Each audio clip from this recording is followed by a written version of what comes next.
હાય, good morning, જય શ્રી કૃષ્ણ. આજે મેં મારા બ્લોગની શરૂઆત કરેલી છે. તો આજે મારા બ્લોગ્સમાં મને એક પાર્સલ મળ્યું છે. એ પાર્સલનું આજે આપણે અનબોક્સિંગ કરશું. તો શું છે એ મને પણ નથી ખબર. આ પાર્સલમાં તો આવું કંઈક આવ્યું છે. આ શું છે? આઈસ્ક્રીમ કોન?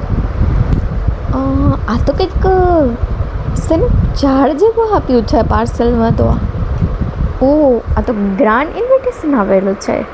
ખબર નહીં મિત્રો, તમે આ શેનું ઝાડ છે મને તો ખબર નથી. તો તમને ખબર હોય તો કમેન્ટમાં જરૂરથી જણાવજો. ગાઈસ, તો આ છે ઇન્વિટેશન કાર્ડ કે અમને ઇન્વાઇટ કર્યા છે એક ઇવેન્ટ માટે, કે જે ફૂડની કોઈ મતલબ આઈ થિંક શોપ ઓપન કરી રહ્યું છે. તો તેનો જાસુ યા નહીં એ તો આપણા સ્વામીજી આપને બતાવશે.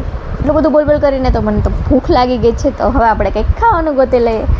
તો ખાવાનું તો આપણા માટે રેડી જ છે પેક કરેલું. તો આમાં શું છે એ મને નથી ખબર. મારા હસબન્ડજી લઈ આવ્યા હતા આમાં. સુગંધ તો બહુ મસ્ત આવી છે. કચોરીની સુગંધ તો એટલી મસ્ત છે કે રહેવાતું નથી. બપોરે મેં જમ્યું તો મસ્ત ફૂલ પેટે જમ્યું હતું, તોય પાછું ખાવાનું મન થાય. ગાઈસ, તો આ છે મારી કચોરી તૈયાર. કહી દઉં છું આટલી સરસ કચોરી કે હવે હું ખાઈ લઉં છું. અને ખાઈ લઉં પછી આપણે મળીએ. બાય. પછી ઓફિસે આપણે પણ જવાનું છે, એટલે ફટાફટ ખાઈ અને થોડુંક ઓફિસનું કામ પતાવી લે. ઓફિસનું કામ પતી જોયું એટલે થોડીક વાર મને સૂવું છે. નહીં સૂવું તો પછી મને રાતે નીંદર આવશે. એના કરતાં બેટર છે કે થોડુંક ખાઈને થોડીક વાર સૂઈ જાય. હવે આપણે મળીએ રાતે. કચોરી ખાઈને થોડુંક તીખું લાગી ગયું તો આપણે પી લઈએ સાદી સોડા. કેમ કે સાદી સોડા મને બહુ જ ભાવે છે.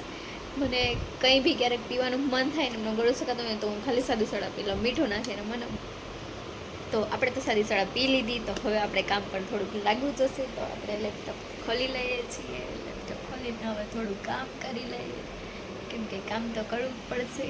કામ વગર તો નહીં ચાલે. એટલે થોડું કામ આપણે કરી